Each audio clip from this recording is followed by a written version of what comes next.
Tema de esta noche. A ver, les hago una pregunta.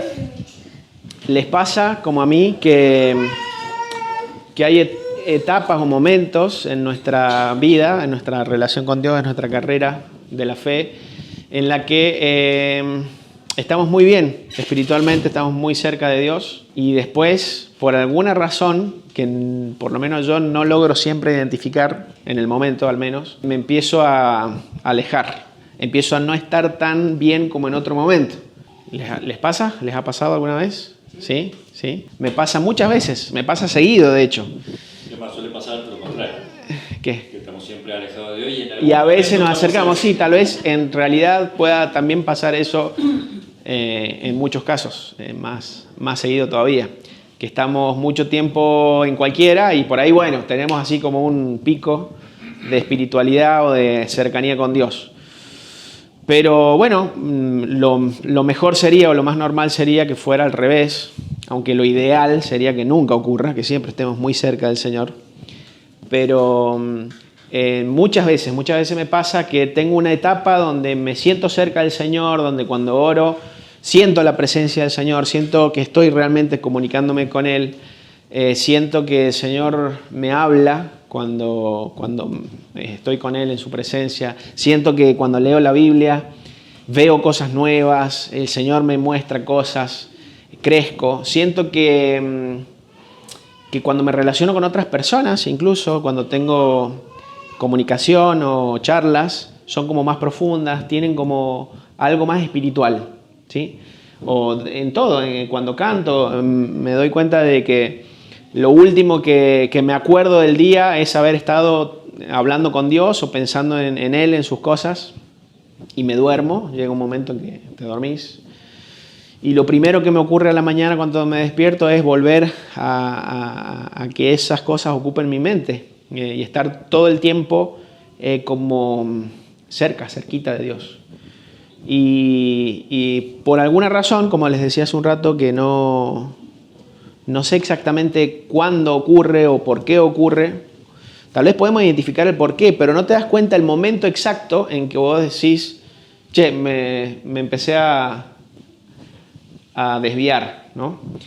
Creo que si uno se diera cuenta en el momento, me estoy desviando, lo podría corregir a tiempo, pero justamente porque no soy capaz siempre de darme cuenta en el momento exacto, bueno, por una cosa te desviaste un poquito y ya todo te empieza a distraer o empezás en un nuevo curso y bueno, y te vas alejando hasta que después de un tiempo decís, che, ¿qué pasó? Siento que mi relación con Dios no está igual.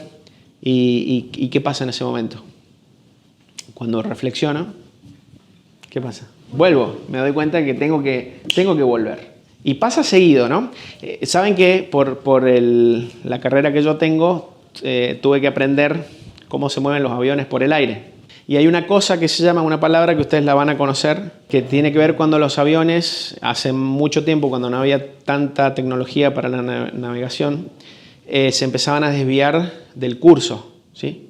El curso es la línea por la que tienen que ir. Ese es el curso, que es diferente al rumbo que puede tener el avión. Es a dónde apunta la nariz. El avión es el rumbo. Se empiezan a desviar del curso, se llama, cuando hay viento y el avión lo empuja para un costado, se empiezan a ir, ¿sí? de la línea por la que van, porque no hay calles en el cielo, ¿no es cierto? Entonces se llama deriva.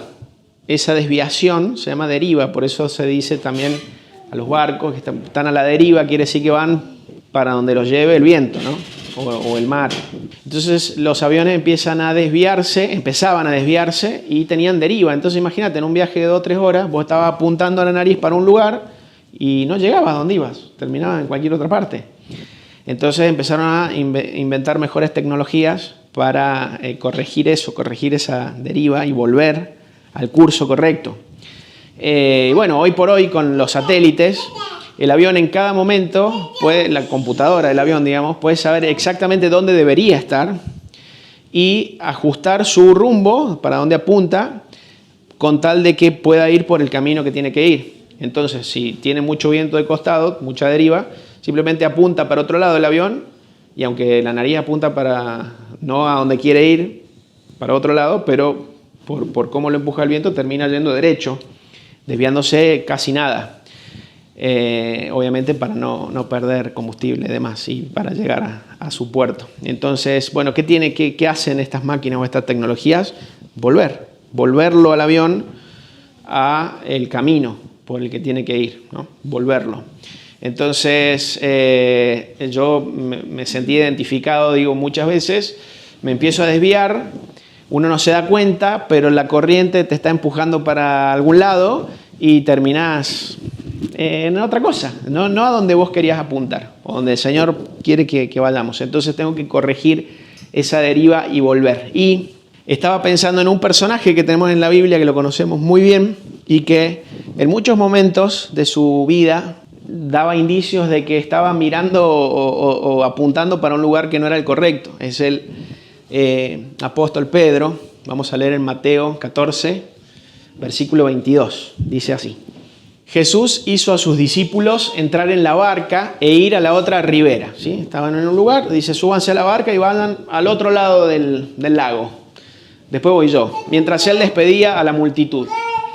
La barca ya estaba en el medio del mar cuando Jesús vino a ellos caminando sobre el agua, ¿sí? Después de que estuvo despidiendo a la gente, orando, dice, bueno, tengo que ir a donde están mis discípulos, y se fue caminando por el agua, Jesús. Entonces dice, vino a ellos caminando sobre el agua. Entonces Pedro le dijo, Señor, manda que yo vaya a ti sobre el agua. Buena idea tuvo Pedro, al único que se le ocurrió, o por lo menos el único que se animó. Le pidió al Señor que le dé el poder para poder caminar sobre el agua y que él pudiera ir hacia él caminando. Entonces el Señor en el versículo 29 le dijo, vení. Y descendiendo Pedro andaba sobre el agua, ¿sí? Caminaba Pedro sobre el agua. Al ver el fuerte viento, Pedro tuvo miedo y al hundirse gritó, Señor, sálvame, ¿sí?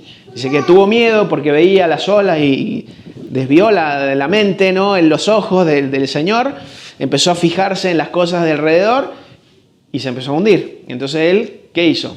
Corrigió la deriva y dijo, Señor, sálvame. Y entonces el Señor dice, le tomó y le dijo, hombre de poca fe, porque dudaste. Lo sacó del agua y le dijo, tu problema fue que dudó, el miedo, la falta de fe. Él le habla de la fe, dice, tuviste poca fe, te dudaste. También la palabra nos dice que él tuvo miedo, que miró a otras cosas y tuvo miedo. Pero digamos que Pedro en este momento, por lo que Jesús le dice, fue incrédulo, ¿sí? Es como que estaba caminando por el agua, pero no se lo creyó. Y desvió la mirada y se empezó a hundir. Tuvo un lapso, un momento de incredulidad. ¿Y qué pasó después con Pedro? ¿Saben qué pasó después con Pedro? Se subió a la barca y siguió con Jesús. Entonces, lo que yo quiero destacar o rescatar de este pasaje es que de la incredulidad, de la falta de fe, del temor, se puede volver, podemos volver de ahí y tenemos que volver. Entonces, tal vez en algún momento de mi carrera donde yo me desvío un poco, sea por falta de fe, sea porque no le creo al Señor todo lo que Él me dice, y se puede volver. Y es muy fácil no creer, porque nosotros, o por lo menos yo creo que me lleno la boca o que nos llenamos la boca diciendo que creemos a Dios, que creemos en la palabra de Dios.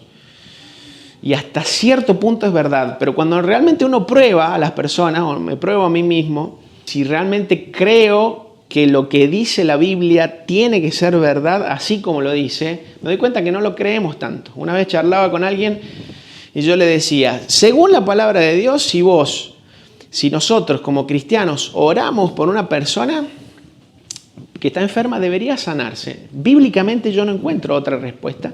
Esta persona me dice, no, puede ser que no. Sí, puede ser que no en nuestra realidad, pero el Señor Jesús dijo, si vos tenés fe, podés hacer un trasplante de árbol, ¿no? De un lugar a otro. Y uno dice, bueno, ¿será que no es literal? Pero acá Pedro le dijo, ¿vos podés caminar por el agua? A menos que no creas. Podría caminar por el agua.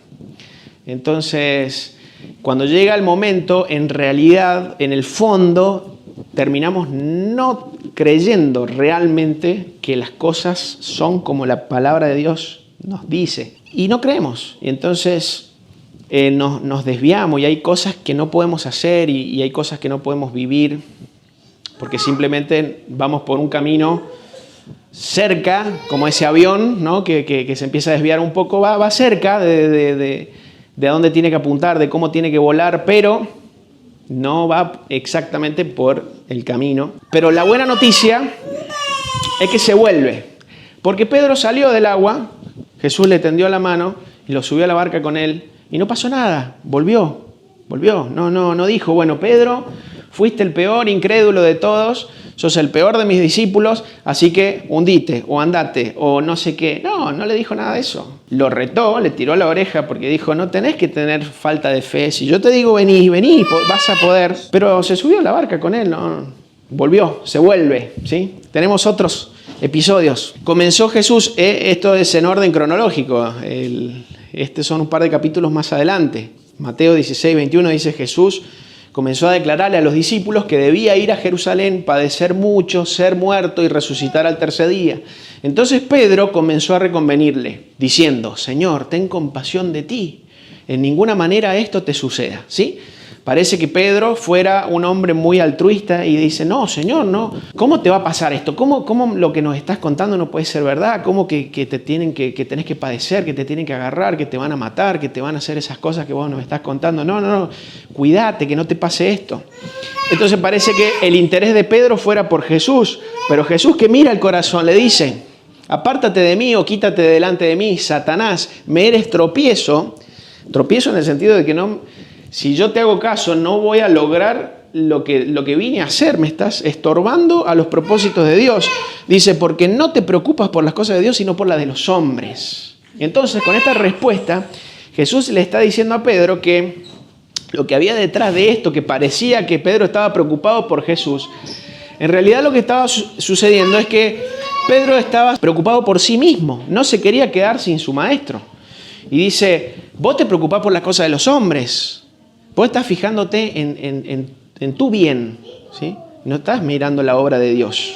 No te estás fijando en qué es lo mejor para la humanidad, qué es lo que Dios quiere. Vos estás buscando que vos no te quedes sin tu pastor, ¿no? Tu amo. Entonces dice, estás poniendo los ojos en las cosas de los hombres. Entonces, ¿qué estaba demostrando Pedro? Que era egoísta. ¿No seré yo egoísta también muchas veces en mi caminar? ¿No será esta una de mis desviaciones que me hacen ir por un camino que no es el correcto? Que soy egoísta, que busco lo mío, que a veces incluso le puedo poner un manto de piedad a lo que realmente hay atrás para que parezca que va por un lado, pero en realidad soy egoísta y estoy mirando en lo que a mí me conviene y no los propósitos de Dios. Estoy buscando el facilismo, estoy buscando la comodidad o el menor sacrificio. Tal vez yo soy egoísta. Pero ¿saben qué pasó después? Jesús no lo echó a Pedro. No le dijo, bueno, ¿sabes qué? Como no pones la mirada en las cosas de Dios, te vas a ir y te voy a expulsar de mi séquito de seguidores. No pasó nada. Lo retó, le dijo que estaba siendo utilizado, o al menos estaba siendo alineado a los propósitos de Satanás, del enemigo, del adversario, pero siguió con Jesús. Entonces, del egoísmo se vuelve y Dios nos invita a volver. Pedro sacó su espada, ya Jesús estaba en los últimos momentos, lo habían venido a buscar, Judas lo había entregado, venían soldados, venía gente que lo quería prender a Jesús y bueno, Pedro quería cuidar a Jesús, entonces dice que sacó la espada e hiriendo a un siervo del sumo sacerdote le cortó la oreja. Entonces Jesús le dijo a Pedro, vuelve tu espada a su lugar, porque todos los que usen la espada, a espada morirán. Nosotros no usamos la violencia, le está diciendo Jesús. ¿Acaso piensas, le dice a Pedro, acaso piensas que no podría yo orar a mi Padre y Él no me daría más de 12 legiones de ángeles? Dice, a ver, viene gente a agarrarme, está bien, yo no me voy a agarrar las trompadas con nadie, pero ¿vos te crees que yo no podría, si el propósito de Dios fuera que yo no fuera ahora arrestado, ¿no te parece que yo podría pedir y Dios me mandaría ejército y los destruirían a todo esto? Y dice, pero ¿cómo se cumplirían entonces las Escrituras? Que es necesario que así se haga. Entonces, Jesús le dice, vos guardá la espada, que esto tiene que suceder así. ¿Vos crees que si no fuera porque yo me estoy entregando, yo estoy permitiendo esto, ellos podrían contra mí? No, por supuesto que no. Es el ser supremo, más poderoso de todos, y lo venían a agarrar con antorchas y palos. O sea, realmente Jesús estaba entregándose, se estaba dejando tomar, y esto es lo que le decía a Pedro. Pero eso de que Pedro saltó, siendo que ya le había dicho que tenía que padecer y que el propósito de Dios era otro, ¿no? En el versículo que vimos antes, ya se lo había demostrado. Sin embargo, ahora otra vez Pedro saca la espada, ¿sí? ¿Qué tuvo ahí, Pedro? ¿Qué tuvo? Impulsividad, un arrebato, ¿no? Fue impulsivo. ¿No me pasa a mí que soy impulsivo, que a veces digo, no, pero hay que hacer esto y las cosas así, y no estoy pensando con la mente de Cristo?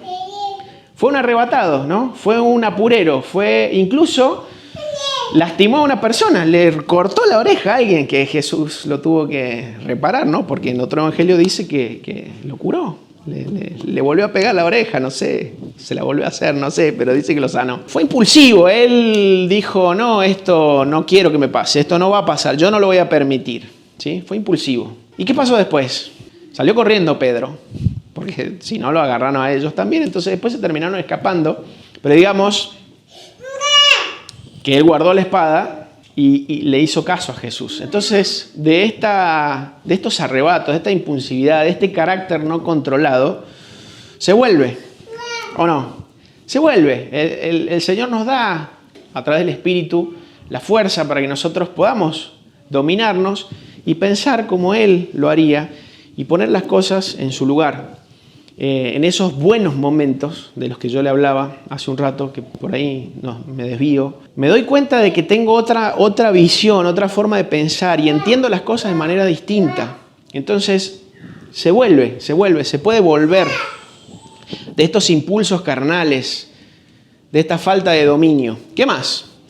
Ya a Jesús lo habían tomado, lo estaban estudiando, ¿sí? lo estaban acusando. Y Pedro andaba por ahí cerca viendo a ver qué pasaba.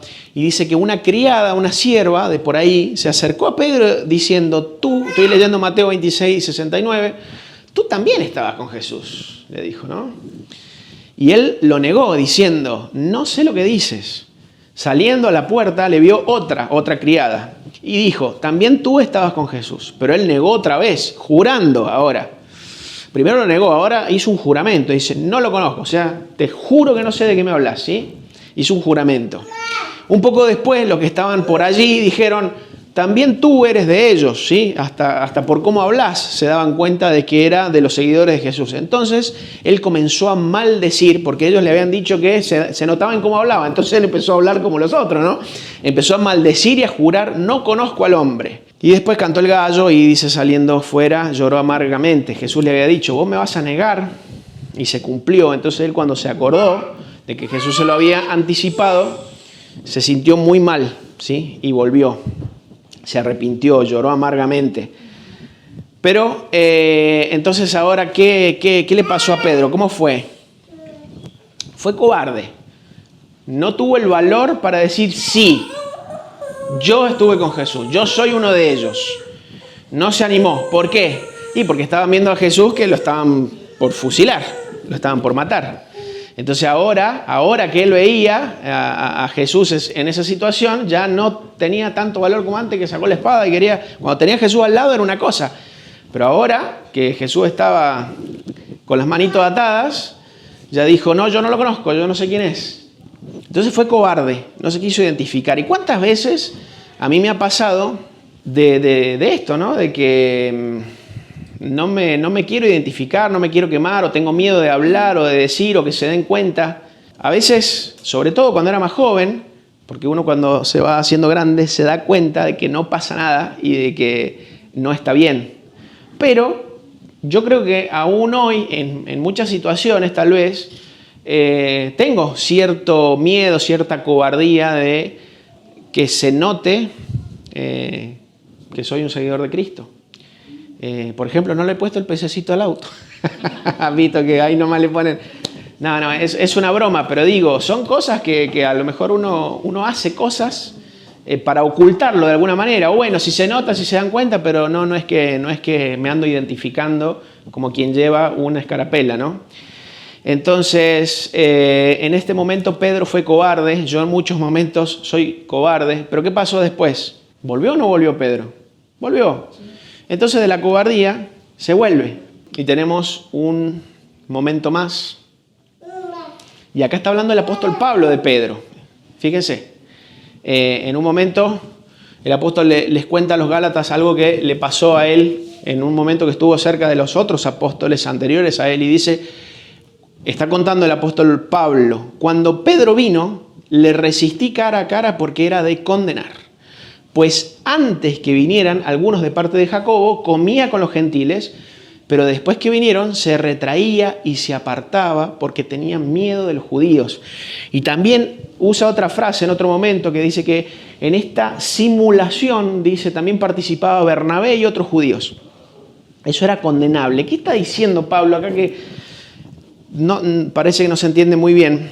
Lo que Pablo está diciendo es que después que llegó Cristo, ellos entendieron que las cosas de la ley de Moisés ya no eran aplicables y especialmente para el pueblo gentil, los que no son judíos, habían casi nada de lo que estaba escrito en la ley, eso era aplicable para los gentiles. Esto Pedro lo sabía perfectamente y dice, cuando no había nadie de estos viejos judíos que lo vieran, actuaba de una manera, se juntaba con los judíos, con los gentiles, y no los obligaba a hacer nada de estas prácticas viejas. ¿Por qué? Porque habían personas de la guardia vieja, podríamos decir, de que venían de la ley de Moisés y que se habían convertido, pero les quedaba, tenían una costumbre tan arraigada, era tan fuerte en ellos esta tradición que les parecía muy raro dejar de practicar muchas cosas que ellos hacían. Entonces ellos medio que estaban mezclando y decían, sí, bueno, creemos en Cristo, pero a los niños hay que circuncidarlo, pero el cerdo no se puede comer, y seguían mezclando estas dos cosas, y los apóstoles sabían muy bien, porque habían estado con Jesús, cómo eran las cosas ahora, que Jesús de hecho había declarado todos los alimentos limpios, etcétera, habían cambiado algunas cosas, y Pedro lo sabía muy bien.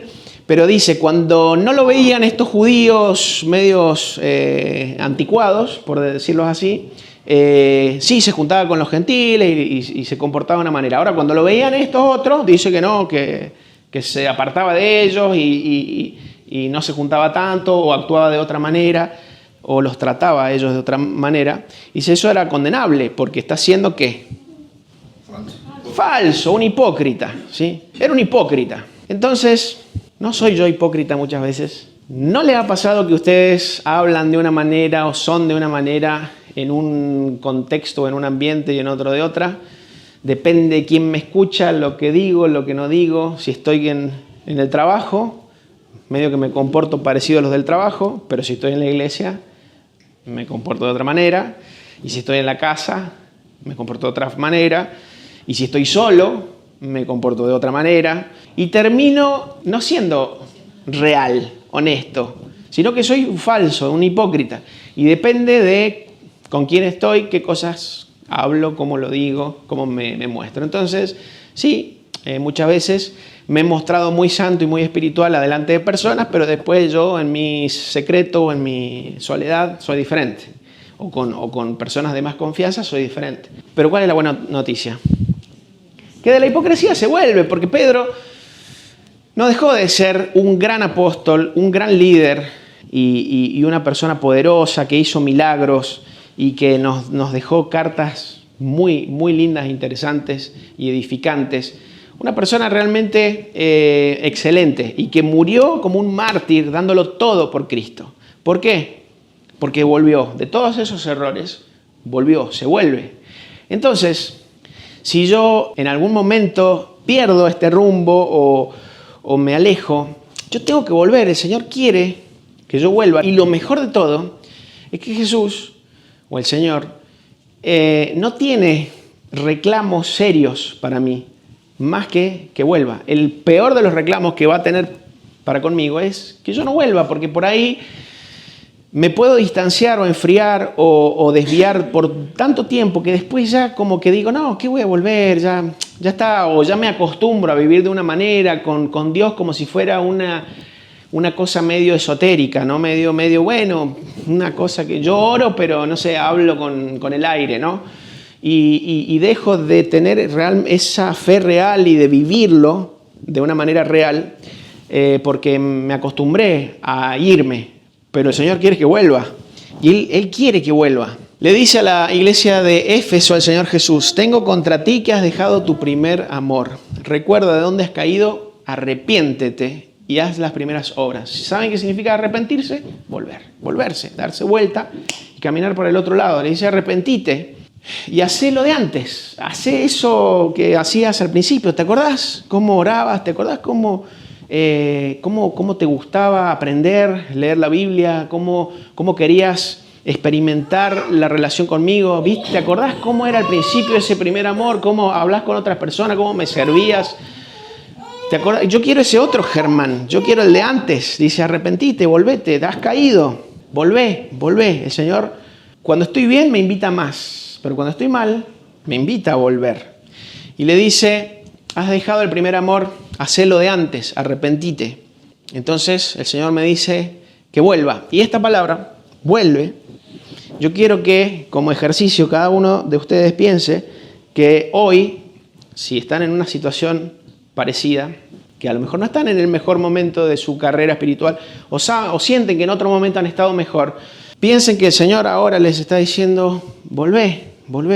Yo te espero, yo quiero que vuelvas, yo quiero que sea como antes, yo quiero eso que había antes entre nosotros. Volvé que yo te estoy esperando, lo deseo. Y tenemos muy bien ilustrado este ejemplo en la parábola del hijo pródigo. Lucas 15:11 dice: el menor de los hijos de un hombre dijo a su padre: dame la herencia que me corresponde. Entonces se fue lejos el hijo y desperdició los bienes viviendo perdidamente. Cuando todo lo hubo malgastado, comenzó a faltarle. Y levantándose, bueno, primero está la parte donde quería comer algarrobas y nadie le daba, así todos lo saben. Dice: levantándose, cuando recapacita, volvió a su padre, ¿sí? Dijo: papá, me quiero ir, te mato, dame, hago de cuenta que ya te moriste, dame la herencia, me voy. Despilfarró todo. Y después, claro, no tenía que comer y dijo: me vuelvo, pero volvió. Y ustedes como padre o yo como padre, ¿qué haría con un chico así? Le doy por lo menos una buena cepillada, ¿no? Un tirón de oreja, no sé, uno quiere salame, ¿cómo va a hacer eso, no? Y dice, volvió al padre. Estando aún lejos, el padre lo vio y sintiendo misericordia, corrió y le abrazó y le besó. El hijo le dijo: he pecado contra el cielo y contra ti, no soy digno de ser llamado tu hijo. Pero el padre le dijo a sus siervos: traigan el mejor vestido y vístanle, y pongan un anillo en su mano y calzado en sus pies. Maten el becerro gordo y comamos y hagamos fiesta, porque mi hijo muerto era. Para él no sabía qué le había pasado, porque capaz que se había muerto, y ahora ha revivido. Es como que resucitó, ahora que lo veo de nuevo. Es como que recuperó un hijo que se había muerto. Y dice: se había perdido y es hallado. Y comenzaron a regocijarse. Habla de fiesta, habla de regocijo. El Señor no te va a esperar con reproches, que es tal vez algo que sería de hecho lógico, ¿no? Este chico que se había ido, uno dice: cuando vuelva el padre lo va a estar esperando con el azote y le va a dar hasta que nunca más vuelva a hacer algo así y se acuerde para toda su vida. Pero no, él venía con una disculpa para el padre. El padre no quería escuchar eso. Lo vio, lo abrazó, le hizo fiesta, mató el becerro gordo, le puso un anillo, dijo: volvió mi hijo, es lo mejor que me puede pasar. Ese es el corazón de Dios para cuando nosotros queremos volver. Nos dice con los brazos abiertos: yo te estaba esperando, yo quería esto, yo quería este hijo, el de antes que se fuera. No me importa, no ese que anduvo despilfarrando el dinero, que comía cualquier cosa, que hacía, ni sé qué hacía. No le importa eso, a él lo único que le importa es que volvió. Ese es el papá que hoy nos está esperando a cada uno de nosotros, a que volvamos. Por último, este último texto me gustó mucho, dice 2 Crónicas 30:9. Dios es clemente y misericordioso y no apartará de ustedes su rostro si ustedes se vuelven a Él. Dice: no te va a dar vuelta la cara, no te va a apartar el rostro. Si vos te volvés a Él, Dios no va a apartar de vos el rostro. ¿Por qué? Porque es clemente y misericordioso. No por quién soy yo, por quién es Él. No lo va a hacer. No me va a reprochar, no me va a decir nada, no se va a molestar, no hay nada malo en Él. ¿Por qué? Por quién es Él. Él es santo, Él es puro, Él es misericordioso. Él es lento para la ira, es grande en misericordia, es clemente. Y dice, si ustedes se vuelven a Él, Él los va a recibir, ¿sí? Entonces, hoy, de nuevo, Dios me invita a volver, a acercarme, a estar con Él en el mejor momento. Otra vez en la cresta de la ola, como dicen los que les gusta el surf, ¿no? Volver a estar bien con Dios. Y que cuando cada uno de acá salga y vuelva a su casa, que tenga un momento con el Señor, que se arrodille y diga, Señor, acá vengo de nuevo, a volver a intentarlo, a volver a empezar. Y no importa cuántas veces tenga que volver a empezar, pero volver a empezar. Eso es lo que le importa a Dios, que yo vuelva a apostar, vuelva a poner toda mi fe, todo mi corazón en el Señor, que vuelva a empezar, que vuelva a ser el de antes, que vuelva a ese primer amor, que vuelva a hacer las mismas obras, y que apueste a todo y que otra vez me enamore de estar en su presencia, de sentir que Él me escucha, de que me conteste, de ver su belleza y su majestad en las Escrituras, a servirlo, a hablar de Él a otras personas, volver a eso, que con el tiempo nos enfriamos, nos desviamos un poco, volver. Esa es la invitación que Dios nos hace en esta noche. Oramos. Bendito Padre Celestial, te damos gracias porque siempre nos invitas a que nos acerquemos, Señor. Realmente nos conmueve pensar en que vos tenés tanto deseo de que nosotros estemos cerca, que volvamos, que estemos con vos. ¿Cuánto nos amás, Señor? Qué increíble tu gracia, tu bondad con nosotros. ¿Y cómo puede ser que personas, seres tan insignificantes, a veces te damos la espalda, a veces nos olvidamos, nos apartamos, no te amamos lo suficiente, no estamos igual de cerca? Y vos sos el que nos buscás, el que querés que nos acerquemos. Gracias, Señor, por ser así, y que a partir de ahora lo podamos hacer de nuevo, podamos estar cerca tuyo, podamos amarte, podamos honrarte, y que tal vez esta sea la última vez que tengamos que volver, porque no nos apartemos más. Pero si lo hacemos, Señor, sabemos que vos nos estás esperando por tu gran amor con el que nos has amado. Gracias por estas reflexiones que podemos compartir. Dejamos todo esto en tus manos. En el nombre de Cristo Jesús.